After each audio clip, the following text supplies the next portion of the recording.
샬롬, 하나님의 평화를 빕니다. 우리는 지금 코로나 위기의 시대를 지나가고 있습니다. 막바지 아닙니까? 이제 조만간 백신이 보급될 것이고 어둠의 새벽이 밝아올 것입니다. 어쩌면 세상 사람들보다 우리 기독교인들은 한 가지를 더 지켜내야 하지요. 세상 사람들은 어떤 건강과 경제적인 이유를 지켜내야 한다면 우리들은 거기에 못해서 우리들의 육체적인 건강뿐만이 아니라 영적인 건강도 잘 유지하고 지켜내야 하지요. 예배를 함께 모여 드리지 못한 지가 꽤 되었습니다. 목회자로서 걱정이 되는데 사랑하는 성도님들, 개인적으로 가정에서 신앙을 잘 유지해 가시기를 바랍니다. 어떻게 신앙을 유지할 수 있을까? 예배와 기도 생활이지요. 요즘 인터넷으로 설교하고 예배를 시청합니다만, 인터넷으로 설교를 듣는 것, 또 어떤 예배 현황을 시청하는 것, 그게 예배는 아니지요. 어떤 정보를 습득할 수는 있어요. 그렇지만 그거는 예배가 될 수는 없습니다. 제가 말씀드리는 예배와 기도는 남들이 인터넷에서 예배하고 기도하는 것을 내가 시청하는 게 아니라 내가 예배하고 내가 기도해야 하지요.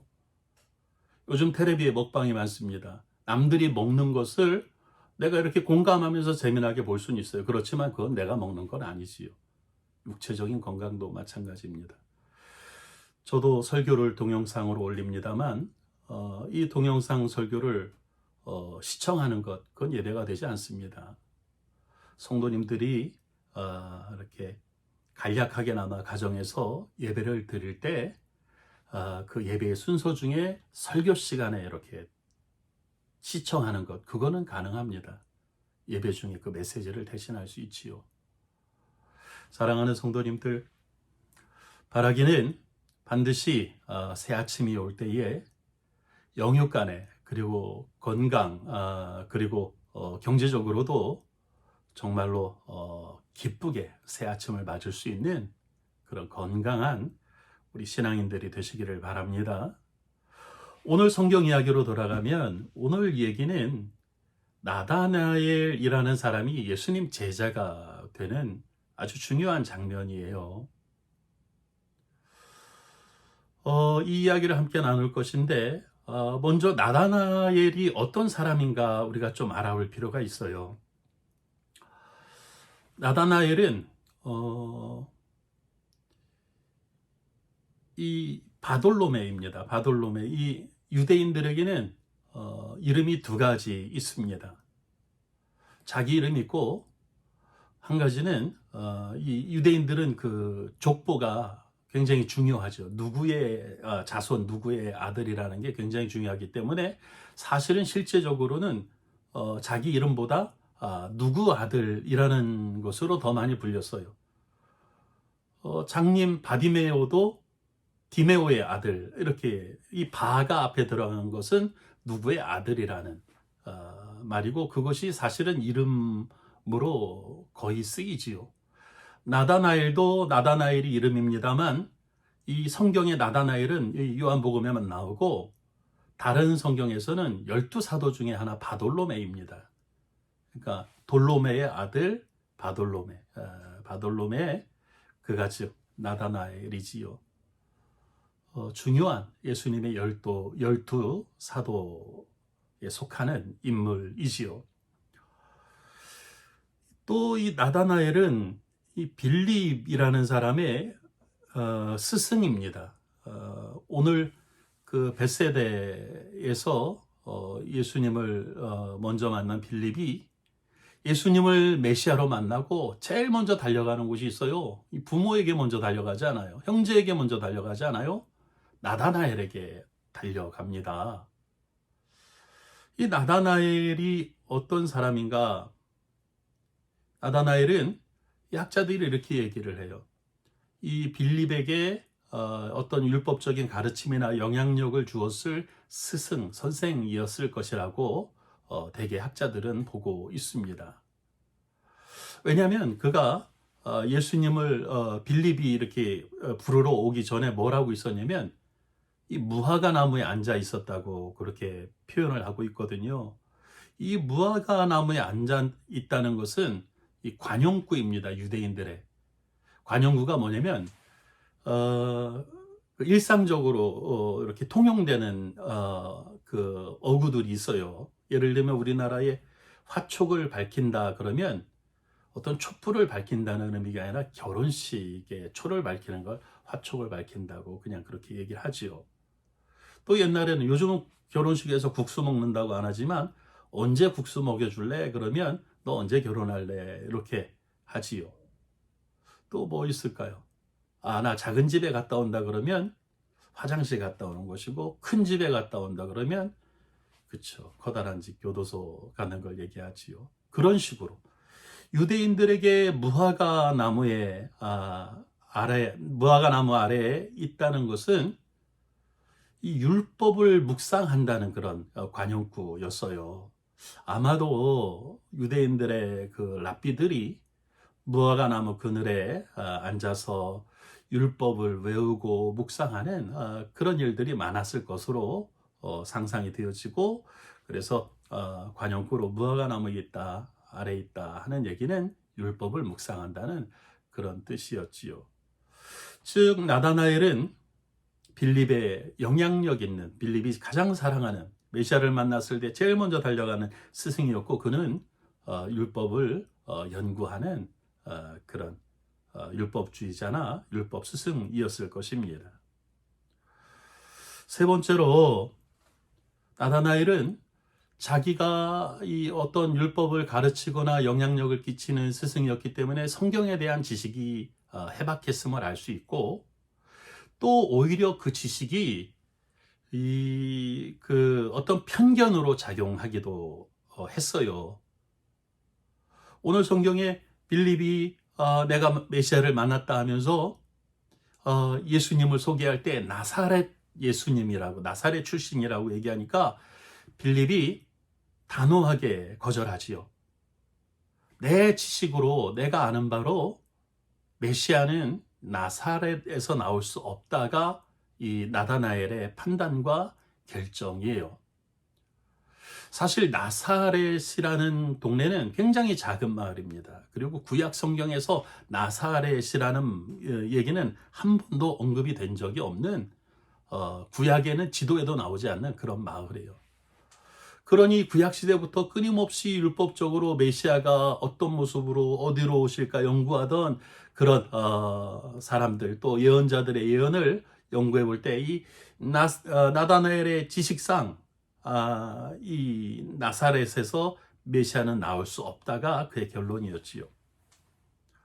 사랑하는 성도님들, 우리가 살아가는 과정이 어떤 선택과 판단의 과정이라면 우리의 배움과 지식 그리고 경험이 도움이 될 겁니다. 그런데 너무 자기의 지식을 확신하게 되면 결정적인 순간에 우리가 그 어떤 것을 넘어설 수 없는 그런 한계에 봉착하게 될 거예요. 왜냐하면 나의 경험과 나의 지식은 이 우주적인 세계에 비하면 너무나도 작은 것이기 때문에 그렇습니다. 그것을 우리는 이렇게 편견이라고 말할 수 있는 것이지요. 나의 편견이 어쩌면 결정적인 순간을 놓치게 할 수가 있는 것이지요. 지식이 소중합니다만 또한 그것의 한계도 우리가 반드시 알고 있어야 하는 것이지요. 또 네 번째로 나다나엘은 간사하지 않은 사람이었습니다. 결국은 예수님이 나다나엘을 만나는 순간 예수님이 붙으신 거거든요. 나다나엘이 주님을 붙들었다고 저는 생각하지 않아요. 예수님이 그를 인정하셔요. 나다나엘을 보는 순간 예수님이 아, 참으로 이스라엘 사람이구나. 간사함이 없구나. 이렇게 그를 칭찬하셔요. 예수님은 중심을 보시는, 예수님이 볼 때는 그 사람이 다 꿰뚫어 보이지 않겠습니까? 나다나엘이 율법적인 어떤 구약적인 틀 속에서 어떤 편견과 오해와 잘못된 지식을 가지고 있는 건 맞아요. 그렇지만 결국 그 잘못된 지식이 있음에도 불구하고 결국 나다나엘은 예수님께 인정을 받고 예수님이 이 제자로 부르시는 그런 제자됨의 길을 걸어가게 되거든요. 결국 중요한 것은 내가 얼마나 좋은 지식을 가지고 있느냐. 이것이 나를 결정하지 않는다는 거지요. 내가 조금은 잘못된 암과 잘못된 지식과 판단을 가지고 있어도 중요한 것은 내 마음이 교묘하거나 간사하지 않은 정직한 마음을 가지고 있는 것. 그것이 더 큰 힘을 얻게 되지요.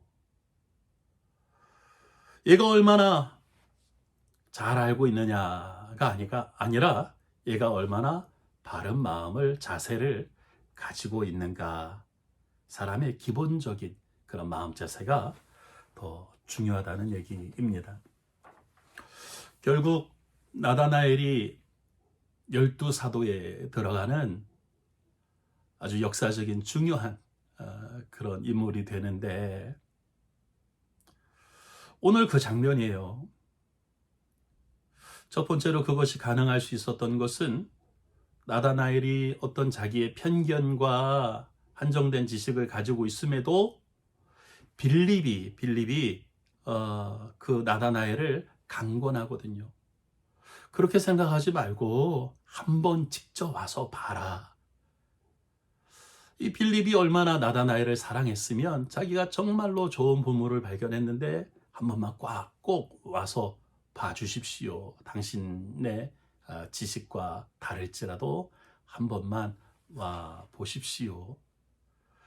사랑하는 성도님들, 내 주변에 좋은 그런 벗들이 있는 것이 복이지요.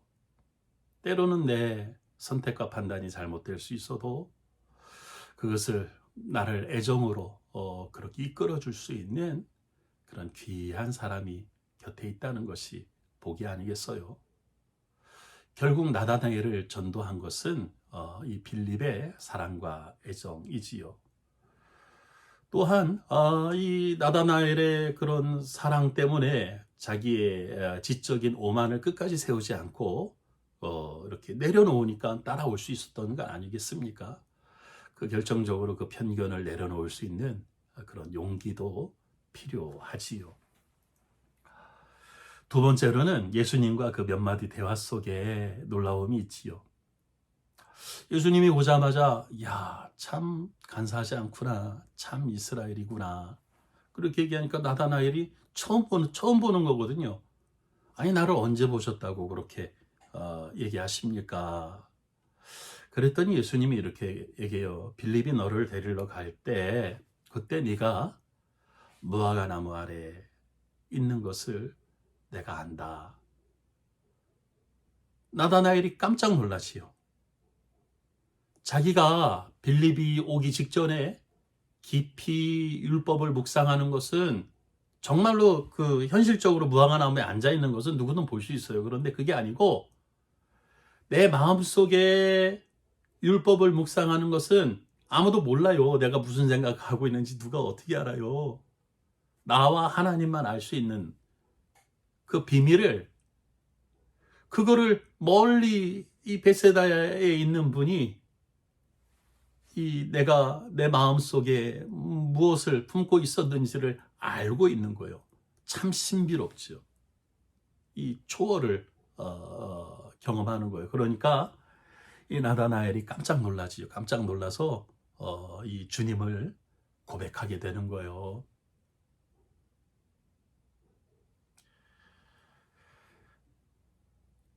사랑하는 성도님들,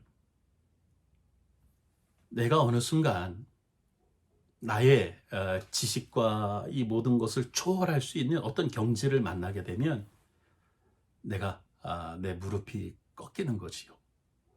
바울이 그렇지 않습니까? 바울이 얼마나 똑똑한 사람이에요. 바울은 대단한 사람이에요. 권력과 지식과 존경, 랍비로서 로마 시민권 다 가지고 있는 사람인데 얼마나 자고한 판단과 자기의 선택을 확신했으면 사람까지 이렇게 죽일 수 있는 결정을 해요. 그런데 어느 순간 이 다메섹에서 초월적인 주님을 만난 이후에 자기가 얼마나 이 강한 확신 속에 교만했는지 고꾸라지지요. 참 이 놀라운 경험 아닙니까? 그거 한번 우리 꼭 해봐야 되지 않겠어요?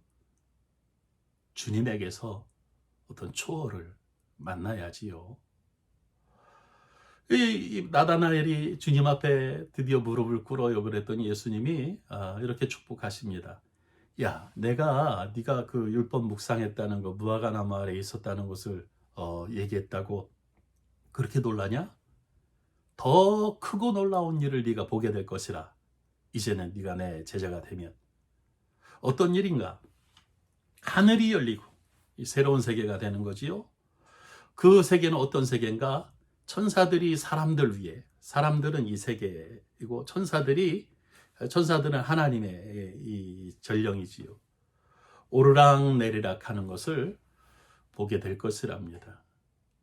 우리가 현실로 여기를 살아도 이 예수님의 신비로운 세계를 하늘이 열려서 보게 될 것인데 이 하나님의 나라와 이 현실의 나라가 오르락 내리락 하면서 함께 바라보게 될 것이라고 하는 그런 은혜를 선물해 주시지요.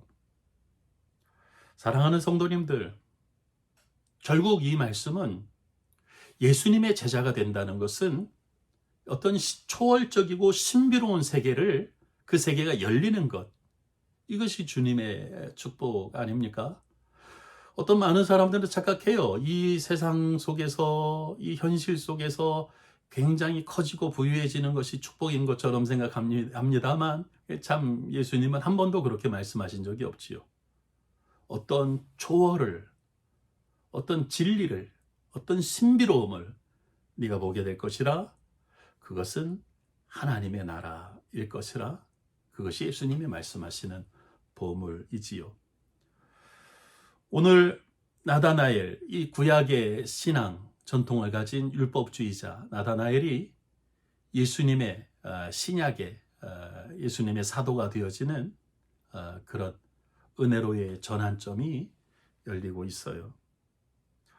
사랑하는 성도님들, 바라기는 우리들도 신앙인 아닙니까? 우리들의 신앙이 바라기는 우리들 사람들 위해 천사가 하나님 나라와 오르락내리락 하는 신비로운 하나님의 나라를 우리 몸속에 있으면서도 체험할 수 있는 그런 거룩한 축복의 생명으로 그렇게 거듭나게 되시기를, 진정한 사도의 제자의 은혜를 충만히 받게 되시기를 주님의 이름으로 축원합니다. 기도합니다. 하나님, 예수님을 통해서 우리를 제자 삼아 주시니 감사합니다. 우리들의 지적인 한계를 넘어서 하나님의 신비로운 초월적인 하나님 나라를 만나게 하여 주시옵소서. 예수님 이름으로 기도드립니다. 아멘.